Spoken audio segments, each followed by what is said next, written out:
제가 우리 연포교회에 온 지가 아직 1년이 안 됐는데요. 연포교회에 온 지 오래된 듯 너무나 모두가 가족처럼 느껴집니다. 제가 이전 교회에서 제 별명이 땡땡교회 오은영 박사였거든요.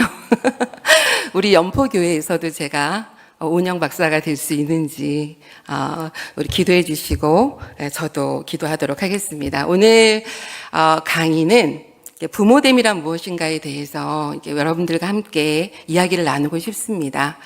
안 그래도 지난주에 우리 목사님께서 가족 얘기를 하시면서 또 부모 얘기를 하시면서 우리가 육적인 부모뿐만이 아니라 우리 교회 안에 있는 모든 자녀들의 영적인 부모도 된다 라고 이야기를 했습니다. 가족이라는 범위가 이제는 현대사회에 와서는 많이 달라졌어요. 전통적으로는 가족이 혈연관계로 이루어진 그런 대상들만 가족이라고 했다가 지금은 그 범위가 완전히 확대돼서 공동체나 아니면 나랑 같이 동거하거나 같이 생활하는 그런 모든 사람들을 가족의 범주로 법에서조차 그렇게 규정하고 있는 것을 볼 수가 있습니다. 오늘 강의를 이렇게 이제 제가 진행을 해나가려고 하는데요. 우선 부모란 대상에 대해서 여러분들과 함께 이야기를 좀 나누고 또 좋은 부모가 어떤 부모인지 그리고 페어런트 코칭이라고 해서 부모도 코칭을 받아야 되는구나 라는 것과 또 우리는 크리스천 부모이기 때문에 성경 속에서 양육이라고 하는 것을 어떻게 말씀하고 있는지 우리가 알아야 할 줄 압니다. 그리고 부모의 양육 태도에 대해서도 잠깐 언급을 하고 마지막으로 하나님께서 기뻐하시는 크리스천 부모는 어떤 부모일까 우리가 한번 생각해 보는 그런 시간을 가졌으면 좋겠습니다.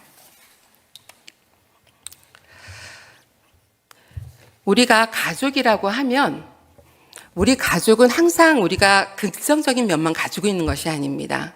우리가 가족은 가장 의지하고 싶은 대상이기도 하지만 가족이 가장 큰 상처를 주는 대상이기도 합니다. 지금 여기 보이는 이 진은영이라고 하는 시인이 가족에 대한 시를 이렇게 썼습니다. 밖에서 그토록 빛나고 아름다운 것, 집에만 가져오면 꽃들이 화분이 다 죽었다. 어떻게 느껴지시나요, 이 시가? 우리 아버지가 밖에서는 너무나 호인이라고 소리를 듣고 잘 베풀고 이렇게 좋던 아버지가 집에만 들어오면 폭군이 돼요. 가족들이 숨습니다. 이런 가정들이 있습니다. 또 하나, 이 기타노 다케시라고 하는 분이 계세요. 아마 아시는 분 많을 텐데 일본의 유명한 배우이자 영화 감독이신데요. 이분이 가족에 대해서 이렇게 얘기했어요. 아무도 보는 사람이 없다면 갖다 버리고 싶다. 이렇게 이야기를 했습니다. 여러분의 가족은 지금 어떻습니까?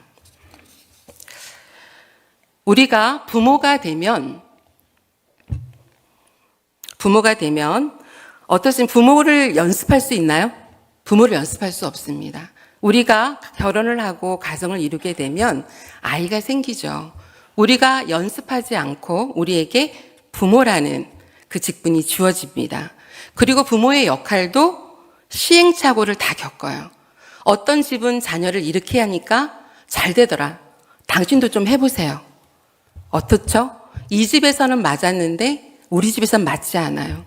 어떻습니까? 모두가 다 기질이 다르고 각 가족이 다 다르기 때문에 똑같은 어떤 좋은 것이 있더라도 그것이 맞지 않을 수 있습니다.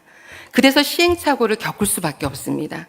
그리고 부모기라고 하는 것은 자녀와 함께 성장해 나가는 과정이기도 합니다. 그래서 우리가 이제 부모의 역할에 대해서 어떻게 변하는지 간단하게 표를 만들어 봤는데요. 우리 아이들이 이제 생기기 전에 뱃속에 있을 때에는 예비 부모라는 이야기를 합니다. 이 이미지가, 부모라는 이미지가 형성되는 단계이죠.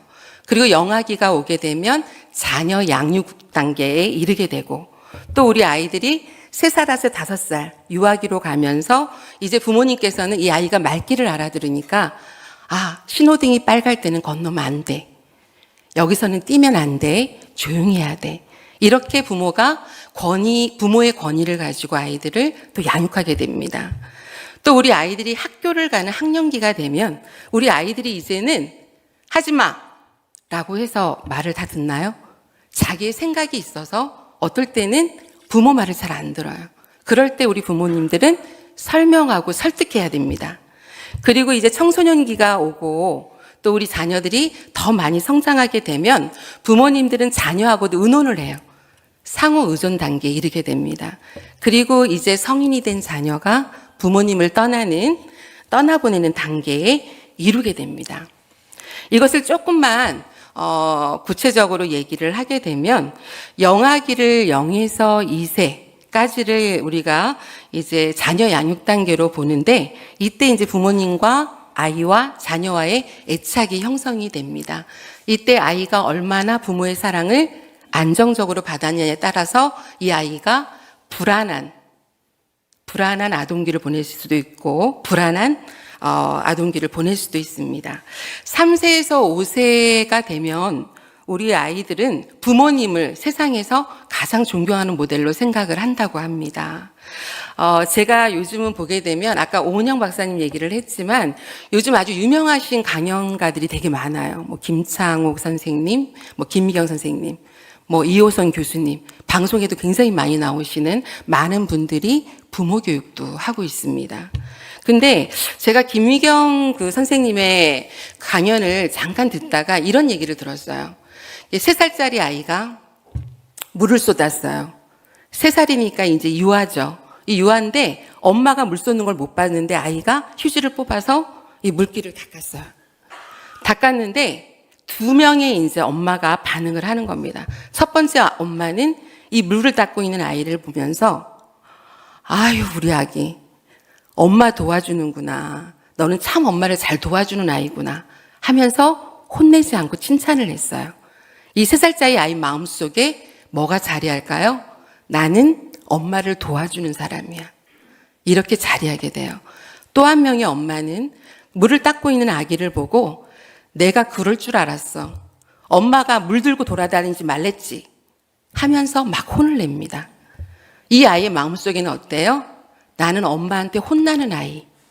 이 이미지가 새겨지게 된다는 것입니다. 근데 이것이 이 2 엄마가 같은 반응으로 이 아이가 10살이 되고 20살이 됐을 때, 성인이 됐을 때, 여러분, 아까 우리 아기 엄마를 도와주는구나 했던 아이는 뭐가 생길까요? 아주 높은 자존감이 생깁니다. 하지만 꾸중을 듣고 계속해서 자라났던 아이는 어떻게 될까요? 자존감이 낮은 아이로 성인이 되는 것입니다. 자존감을 자기를 소중하게 여기면 다른 사람들도 소중하게 여길 수 있죠. 우리 아이들의 자존감이라고 하는 것은 하루아침에 생겨나는 것이 아닙니다. 이렇게 부모의 반응과 역할이 중요한 것입니다.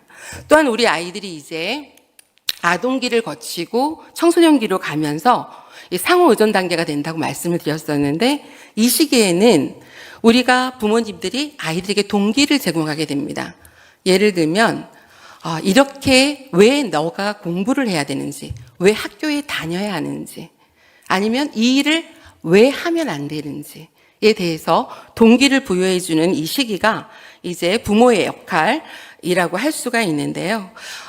지금은 굉장히 유명한 그런 성공한 사업가 중에 한 분이 계셨는데 그분이 이제 칼럼을 쓰신 걸 제가 읽어봤거든요. 그분이 이 얘기를 하시더라고요. 자신이 청소년기 때 집이 그야말로 찢어지게 가난하셨대요. 너무나 가난하셨는데 이 엄마 아빠가 월세도 못 낼 정도로 집이 가난했고 그 당시에는 이렇게 초등학교 때도 육성회비를 냈던 시기가 있었는데 학교를 못 보낼 정도로 너무나 가난했대요. 근데 아이들은 계속 성장하고 있고 부모가 경제적으로 이렇게 능력이 잘 안 되다 보니까 엄마 아빠가 결심을 하고 열심히 몇 년을 일을 해서 1,000만 원을 모았다고 합니다. 굉장히 큰 돈 같이 보이잖아요. 근데 지금 이 집은 월세를 살고 있고 그리고 아이들을 양육하느라 빚도 많이 졌습니다. 이 1,000만 원이 결코 빚을 갚고 나면 얼마 남지 않아요. 그게 큰 돈이 아니에요. 근데 엄마 아빠가 1,000만 원을 모은 그날 저녁에 그랬다는 거예요. 우리 가족 모두 모여서 삼겹살 파티하자고. 삼겹살 파티하자. 그래서 너무너무 행복해 하시더라는 겁니다. 그래서 그날 저녁에 삼겹살을 구워 먹으면서 부모가 얘기했대요. 엄마 아빠가. 이거 봐라. 엄마 아빠도 열심히 하니까 1,000만 원을 모을 수 있어. 너희들도 열심히 하면 너희도 잘 될 수 있어. 계속 이런 말을 해줬대요. 그래서 그 엄마 아빠가 그날 저녁에 해줬던 그 웃으면서 같이 이야기 나누고 삼겹살을 먹었던 그 우리 가족의 그 기억이 너무나 좋은 추억으로 남아있다는 거예요. 그것이 그리고 자신이 이렇게 성공한 사업가로 갈 수 있도록 긍정적인 그런 태도를 보여준 부모님을 이렇게 해상하는 글을 제가 읽었습니다. 여러분, 부모의 긍정적인 그런 삶의 태도는 우리가 돈이 많다고 해서 되어지는 것이 아니라는 것이죠. 이렇게 우리가 부모님은 우리 아이들의 삶에 있어서 동기를 부여해주는 그런 역할을 할 수가 있습니다. 또한 그 다음 단계가 이렇게 이제 성년이 되고 나면 아마 이 자리에 있는 많은 분들이 자녀를 떠나보내신 분들도 있을 거라고 생각을 합니다. 우리 빈둥지 증후군이라고 많이 들어보셨을 텐데요. 허전함. 자녀가 이제 장성해서 이제 취업을 해서 떠나기도 하고 또 가정을 이뤄서 떠나기도 하는데 이런 빈둥지 증후군을 느껴보시는 분들이 있을 텐데 이 시기가 바로 자녀의 독립기라는 것입니다. 이 발달 시기에 따른 제가 단계를 지금 말씀을 좀 드렸는데요. 이제 좋은 부모라는 것이 어떤 것을 말하는지 함께 보려고 합니다. 좋은 부모 논쟁이라는 말을 제가 가지고 왔는데 좋은 부모 논쟁의 역사가 있어요. 왜냐하면 이 좋은 부모는 딱 틀에 박히지 않고 시대적인 흐름에 따라서 부모의 역할도 계속 변화되어 왔습니다. 아동의 가치관이나 가족의 가치관을 반영하면서 계속해서 이게 발달해 왔습니다. 그래서 우리 그 한자어 중에 엄부자친이라는 사자성어가 있어요. 우리 한국의 전통적인 부모상이죠. 아버지는 엄하고 어머니는 따뜻하고 자애롭고. 이게 엄부자친인데요. 이 파르손이라고 하는 이 부모교육 학자가 이렇게 얘기를 했습니다. 아버지는 도구적인 역할을 한다. 이건 뭐냐면 우리가 사냥을 하던 그런 수렵시대에도 어때요? 아버지가 사냥을 한 그 고기를 가져와서 자녀들과 아내를 먹였죠. 뭔가를 제공하고 또 판단하고 훈육하는 단계.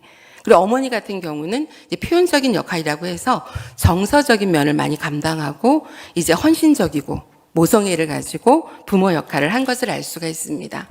여러분, 현대 사회는 어떤가요? 지금은 예전에는 뭐 부모님 얼굴도 안 보고 결혼하셨다는 분들도 계시고 또 중매로도 많이 결혼하시고 근데 지금은 아주 자유로운 연애를 하면서 이렇게 가정을 이루는 경우가 많고 또 남존 여비 사상이 거의 사라지고 있죠. 양성평등을 지향하는 관계로 가고 있고 또 양육도 제가 주변에서 보면 아빠들이 육아휴직 내는 경우가 너무 많더라고요. 너무 좋은 현상이라고 생각합니다. 이런 공동 육아도 같이 하고 있는 것을 볼 수가 있습니다. 자, 그렇다면 좋은 부모란 어떤 부모일까? 제가 이걸 다 안 읽으려고 하는데요. 7가지를 이제 정리를 해봤는데 왜 안 읽으려고 하냐면 이 7가지 눈으로 한번 봐보세요. 누가 이걸 모르나?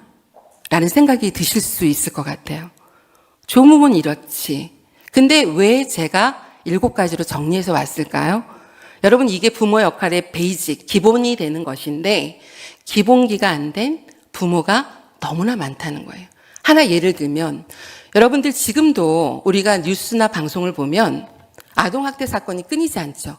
법으로 계속해서 개정해서 아주 강력하게 처벌한다고 하는데도 계속해서 아동학대가 일어나요. 근데 아동학대의 80%에서 90%가 친부모입니다. 친부모 80%에서 90%가 자녀를 학대하고 있어요. 뭐죠? 부모 역할을 제대로 못하고 있다는 것입니다. 그래서 여기에 있는 7가지 중에서 2번 같은 경우도 자녀를 있는 그대로 수용하는 부모들이 많지 않다는 것입니다.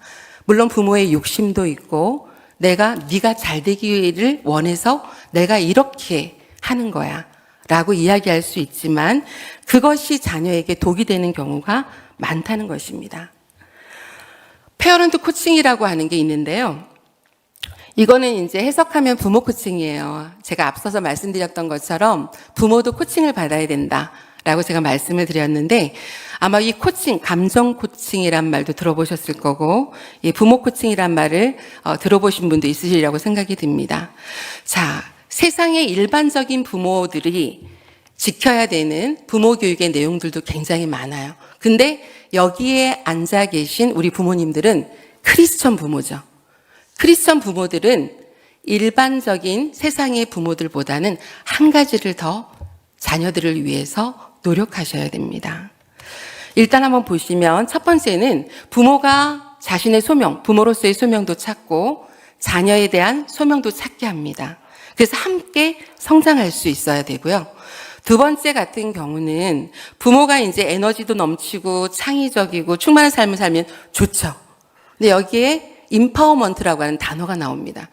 임파워먼트라는 단어는 직장에서도 많이 쓰이는 용어이지만 여기서 말하는 임파워먼트는 부모 자신의 삶을 통제하고 그리고 문제를 해결할 수 있는 능력을 갖도록 하는 게 임파워먼트입니다.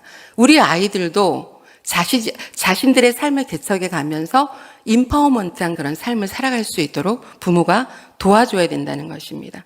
세 번째로는 기쁨과 평안을 누리는 건강한 가족관계를 이루도록 도와줘야 됩니다. 4번에 이제 나와요.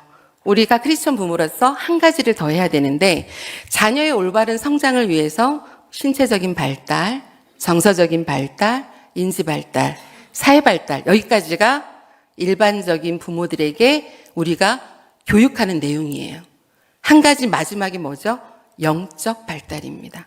크리스천 부모들은 우리 아이가 교회를 통해서 올바른 신앙을 가지고 또 기독교 가치관을 가지고 살아갈 수 있도록 도와줘야 된다는 것입니다.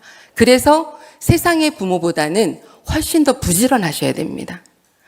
다섯 번째로 자녀가 주도적으로 자신의 삶을 살아가고 리더십을 발휘할 수 있도록 지원해야 됩니다. 마지막으로는 자녀가 가진 문제를 잘 해결하고 예방할 수 있도록 도와줘야 되는데요. 우리가 이렇게 교육을 받고 나면 부모가 해야 되는 역할이 이렇게 많구나 하고 부담을 느끼실 수도 있지만 부모도 배워야 합니다. 그래야 우리가 부모 역할을 잘할 수 있거든요. 여기 화면에 보시면 being a parents라고 해서 부모 되기라는 뜻인데요. 네 가지 질문을 가지고 왔습니다. 우리는 끊임없이 하나님 앞에서 부모된 나를 내려놓고 하나님께 물어야 합니다. 우리 아이가 커서 어떤 사람이 되기를 기도하시고 계시나요? 아마 거의 모든 크리스천 부모들이 자녀를 위해서 날마다 기도하시는 줄 압니다. 여러분의 소원, 내 자녀가 어떻게 성장하기를 바라는지 생각해 보시기 바랍니다. 두 번째는 먼 훗날에 자녀들이 나를 어떤 부모로 기억해 주기를 원하시나요? 참 중요한 것 같아요. 내가 너를 위해서 어떻게 했는데 우리 여러분들 잘 아시는 폭삭소가수다에 나오는 그 영범이 엄마 그쵸? 네 삶의 90%는 내 거야 그쵸? 지분이 90% 지분이 내 거라고 얘기를 했던 영범이 엄마의 그 대사가 떠오르는데요.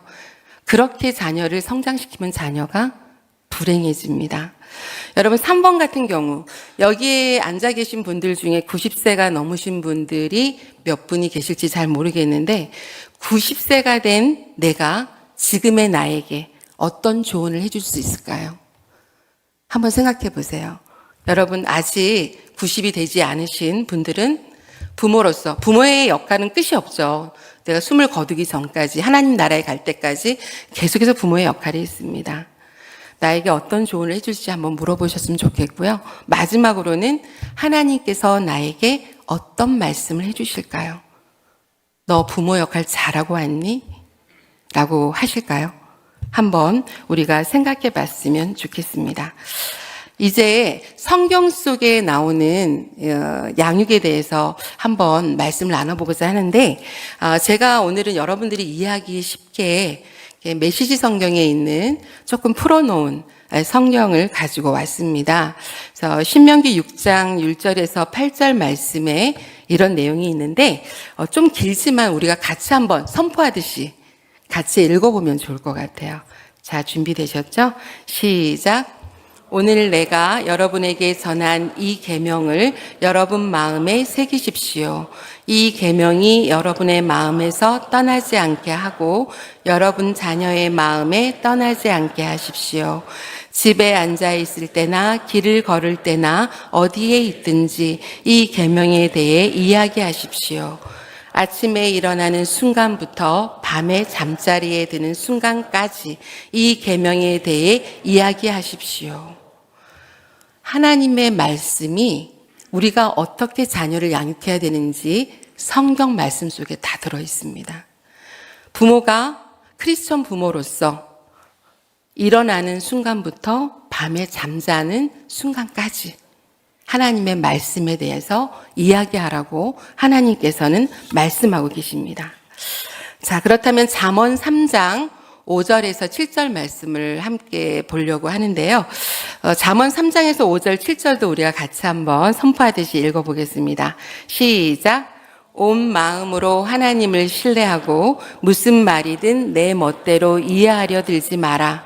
무슨 말을 하든 어디로 가든 하나님의 음성에 귀 기울여라. 그분께서 내 길을 바르게 인도하실 것이다. 다 아는 채 하지 마라. 이렇게 잠언에서는 말씀하고 있습니다. 하나님의 음성에 귀 기울여라. 항상 우리 자녀들에게 물론 잔소리처럼 많이 말씀을 하시지만 하나님의 음성에 귀 기울이라는 말씀을 자녀들에게 하고 계신지 모르겠습니다. 우리 이제 잠언 22장의 말씀도 같이 한번 읽어볼게요. 시작. 자녀에게 올바른 길을 알려주어라. 나이가 들어서도 길을 잃지 않을 것이다. 하나님께서 우리에게 자녀를 올바른 길로 갈 수 있도록 알려주라고 말씀하고 있습니다. 이유가 나와 있죠. 그렇게 알려주면 나이가 들어도 아이가 방황하지 않고 길을 잃지 않는다고 성경에서는 말씀하고 있습니다. 골로새서 3장 21절 말씀도 우리가 이제 두 구절만 남았는데요. 한번 같이 읽어보겠습니다. 시작. 부모 여러분, 여러분의 자녀를 너무 호되게 꾸짖지 마십시오. 그들의 길을 꺾지 않도록 하십시오. 아멘. 이 말씀에서 길을 꺾지 말라는 것은 요즘 정말 이렇게 진상 부모들이 많이 있는데요. 음식점에 가서도 떠들어도 막 뛰어서 돌아다녀도 아이들을 통제하지 않는 부모, 이런 부모가 길을 꺾지 않는 부모일까요? 그렇지 않습니다. 이건 올바르지 않은 부모입니다. 여기서 말하는 건 그것이 아닙니다. 아이가 낙심하고 절망에 이를 때까지 꾸짖지 말라는 것입니다. 내 집에서 나가. 나는 호적을 팔 거야. 너 같은 자식 둔 적 없어.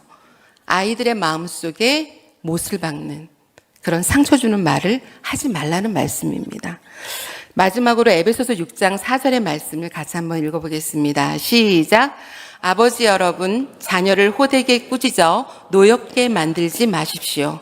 주님의 방법으로 그를 돌보고 이끄십시오. 여기 방법이 있죠. 어떤 방법으로? 세상의 방법이 아닌 주님의 방법으로. 주님의 방법으로 그들 자녀를 돌보고 이끌라고 이야기를 하고 있습니다.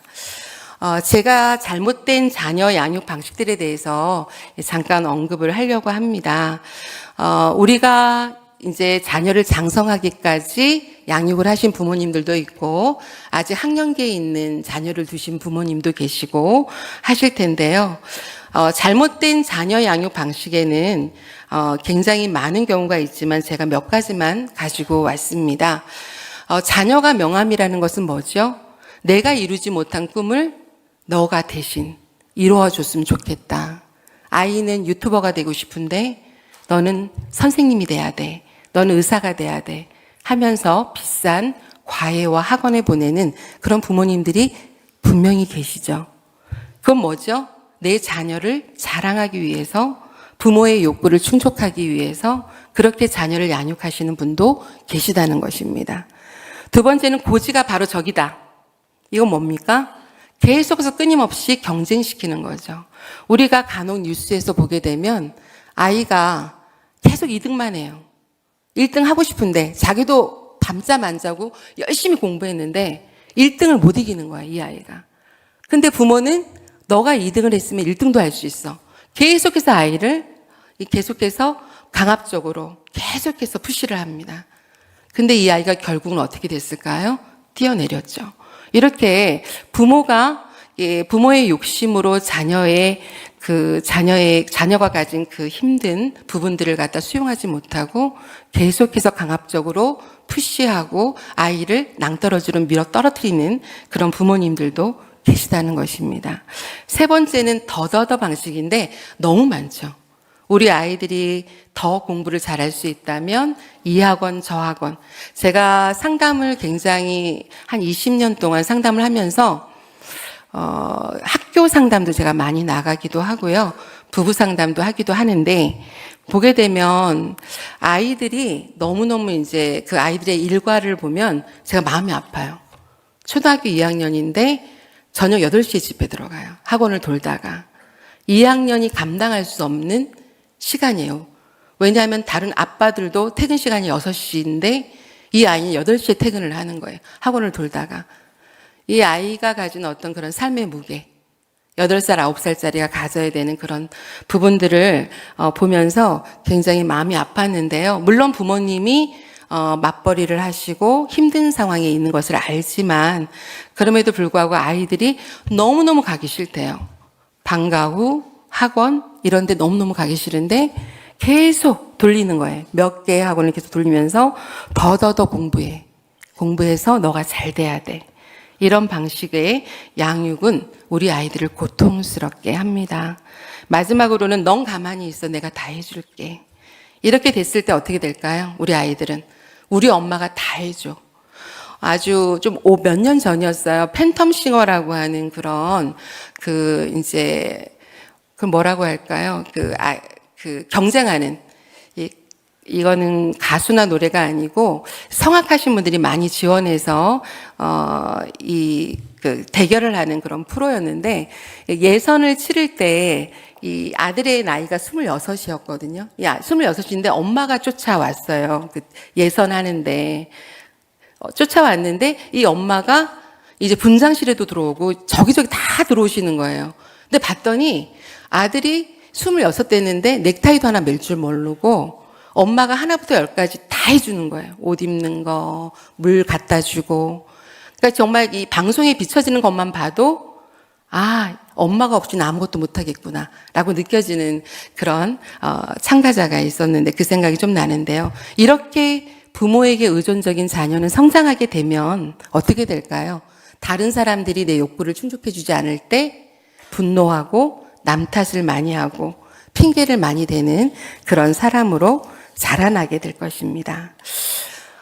여러분 이제 나는 어떤 유형의 부모일까에 대해서 이제 바움린드라고 하는 사람이 이렇게 4가지의 부모의 양육 태도에 대해서 이야기를 했어요. 그래서 이 부분은 자세히는 안 하려고 생각을 하고 있는데요.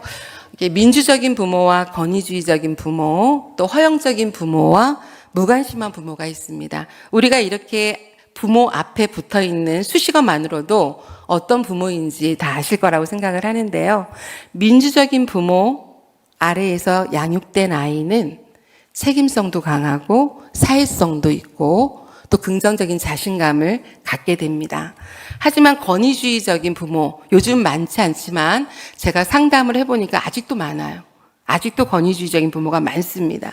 이런 경우는 어떨까요? 항상 아이에게 복종을 요구하기 때문에 이 아이들이 집에서는 아빠 말을 무서워해서 잘 지키는데 학교만 오면 어떨까요?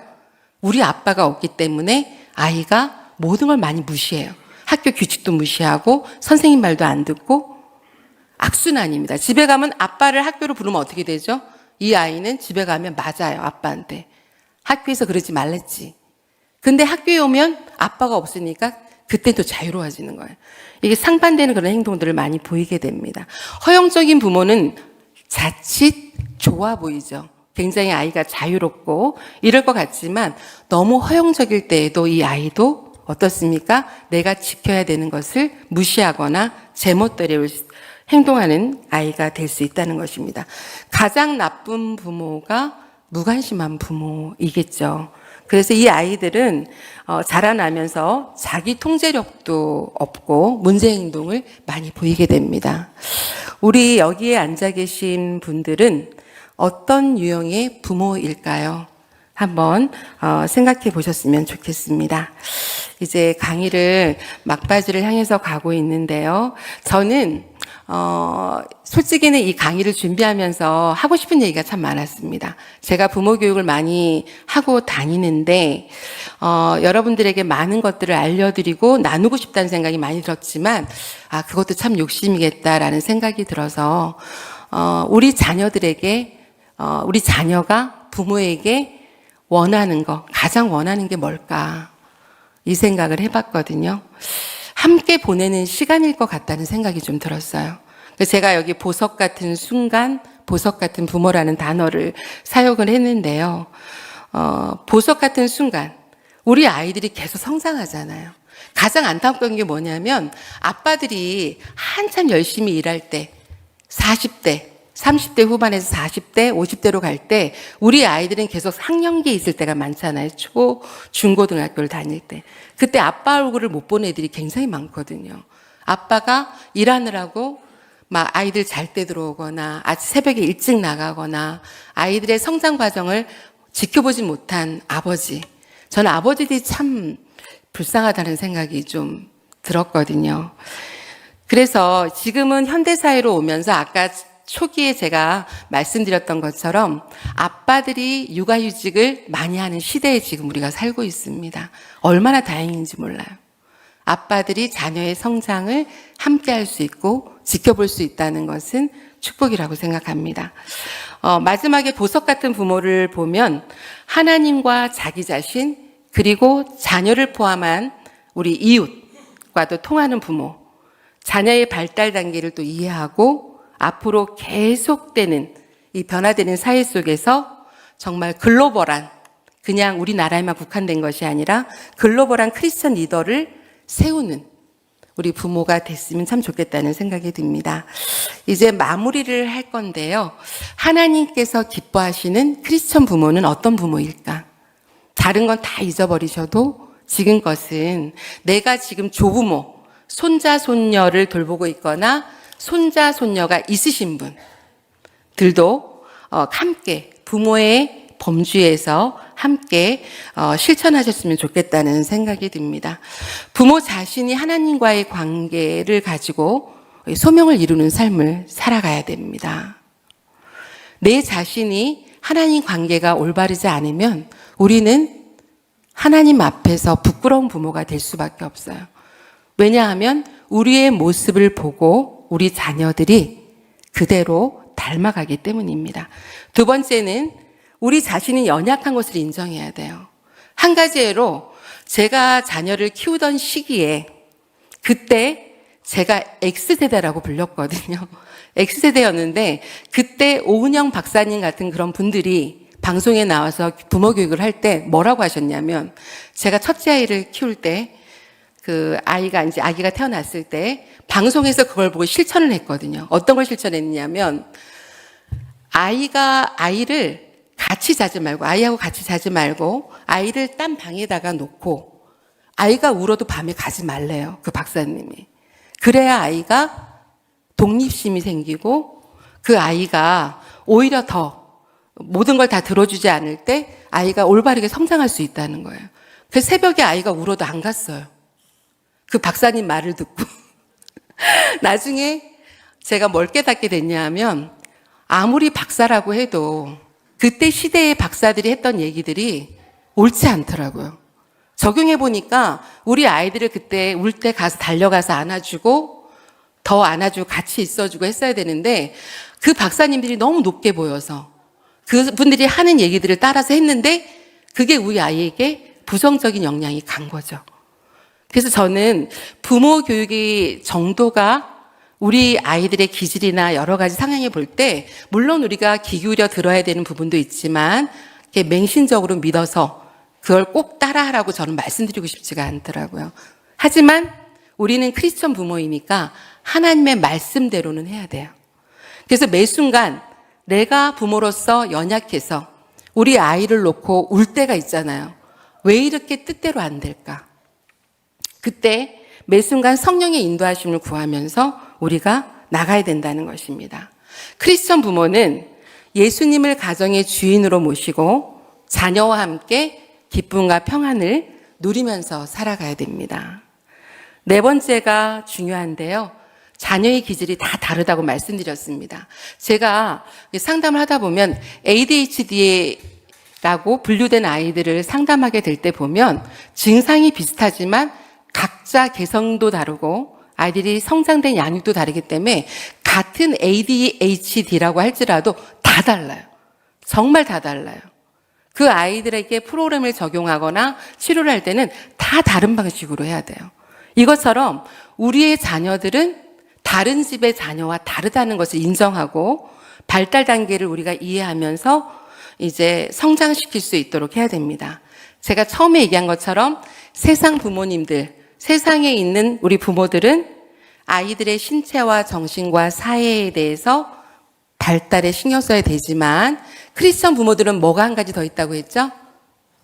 그쵸, 영적 발달, 영적 발달에 대해서 우리가 책임지고 하나님의 말씀대로 양육할 수 있어야 됩니다. 다섯 번째는 하나님의 시각으로 자녀를 바라보면서 소망을 가지고 기도하셔야 되고요. 하나님의 일하심을 인내를 가지고 기다리셔야 됩니다. 마지막으로 공동체 안에서 우리 이 교회라는 공동체도 얼마나 귀한지 몰라요. 우리 교회 안에도 교회 학교라는 것이 있습니다. 교회 학교에서 우리 아이들은 하나님의 말씀을 배우고 하나님의 섬김을 배우고 봉사를 배우고 우리 아이들이 많은 것들을 배우고 있습니다. 이 공동체 안에서 하나됨을 이루고 조화를 이루며 살아갈 수 있도록. 그래서 우리 자녀들이 이 교회 학교를 통해서 또 이 교회 안에서 우리 영적인 부모님들의 말씀과 조언을 통해서 훌륭하게 성장해서 정말 이제 이 아이들이 글로벌하게 다 흩어져서 그곳에서 하나의 미랄이 돼서 하나님 나라를 이루어가는 것입니다. 우리 모두가 그것을 위해서 기도해야 되는 것입니다. 제가 마지막 영상을 하나 가져왔는데요. 오늘은 앞에서는 처음 시작할 때 어머니, 아버지에 대한 얘기가 또 나왔었죠. 딸이 아버지께 아버지는 꼬두밥을 못 먹는데 그날따라 왜 꼬두밥이 됐는지 모르겠어요. 그렇죠?